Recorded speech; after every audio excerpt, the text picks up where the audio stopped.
I have a super exciting one, super fun one for you. This is the cover of the latest issue, and this is Jen Schachter, who was on the cover. Am I saying Schachter right? Yeah? Wonderful, awesome. That's Jen there on the cover.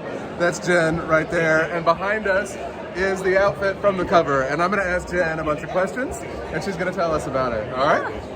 Okay. So, all right, Jen, I have questions. Tell us about this costume. First of all, for people who aren't familiar, who is it? What is it? This is Antoinette.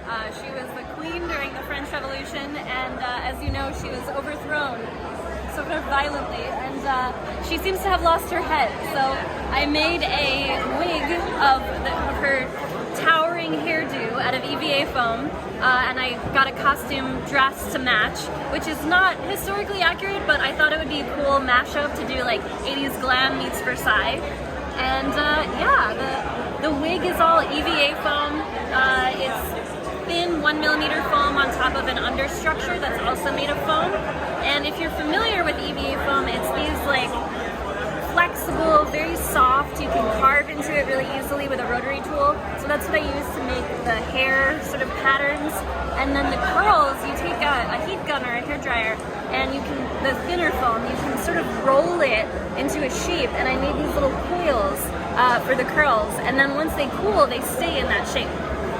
Oh, that is so cool. And it's big. Is it heavy? It is not as heavy as it should be for the size, but it is a lot to wear. So when it's on your head, the weight is, you know, sort of higher above, so you're having to kind of balance like a little bobblehead, and after a while it does strain your neck.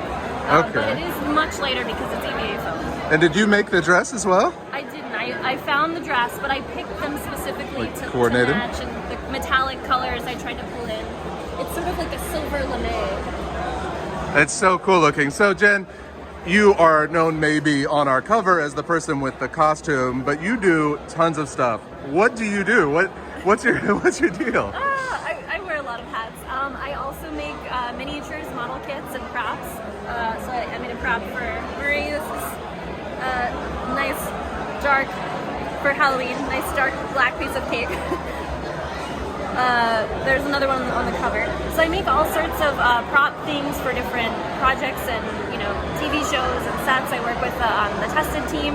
And over here I also have on display some miniature dioramas that I made, which are laser cut, and I kind of showed the process of how they were made. So I make all sorts of things. Okay, these dioramas are really cool. Can you tell me about, like, did you design these? Did you make these? What is this? I designed them as a miniature that can fit inside of a pumpkin. That was my original idea. It was like carving pumpkins, dioramas. That seems like you should be able to put those two things together. So I started off with some sketches. So I brought my sketchbook to kind of showcase that. And then from the sketches, I make a foam core mock-up. So I have a couple of miniature versions that I sort of figure out the form in foam core and try to figure out how everything's going to fit together.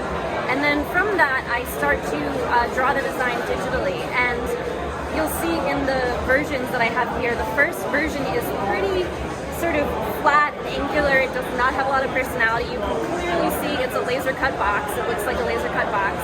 But I figured out a way to disguise it so it doesn't look like it's made out of plywood. It's hidden finger joints, so I take the slats of the building and hide the finger joints in those. And then the walls themselves, instead of being straight up and down, I made them on an angle. So the whole house has this kind of movement and personality, which I was really excited about. So I brought all of my different iterations to show. And once I get to the details, I take a drawing tablet and I actually draw by hand into Adobe Illustrator. And then these are laser cut. So the laser cutter basically follows my drawing and transfers it onto plywood. That's so cool.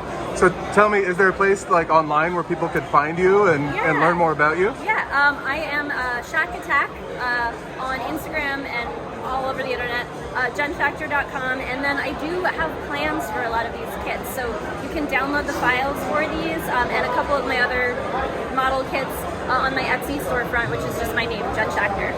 Perfect. Thank you so much for being here at Maker Faire. Thank you. I'm so excited to be here.